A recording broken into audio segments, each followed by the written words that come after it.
حضرت مالک بن دینار فرماتے میں نے 60 حج کیے. ایک حج کے موقع پر میں نے بڑا رش دیکھا, لاکھوں کا اجتماع ہوا.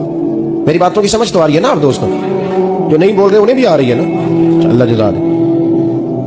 کہتے ہیں لاکھوں کا مجمع تھا, تو میرے دل میں خیال آیا, میں نے کہا اے اللہ, اتنے لوگ آئے ہیں, ان کا حج قبول بھی ہوا ہے کہ نہیں؟ فرماتے ہیں میں سوچ رہا تھا تو رات کو نا خواب میں نے کسی کہنے والے کو کہتے ہوئے سنا کہ سب کا قبول ہو گیا.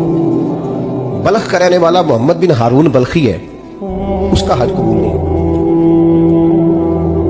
فرماتے ہیں شہروں کے علیحدہ علیحدہ خیمے لگتے تھے. اب بھی آپ حج کرنے جائیں تو پاکستانیوں کی رہائشیں علیحدہ ہوتی ہیں, انڈین کی علیحدہ, بنگلہ دیش کے علیحدہ, مصری, یمنی, سب لوگ علیحدہ علیحدہ رہائشیں ہوتی ہیں, جھنڈے لگے ہوتے ہیں ملکوں کے.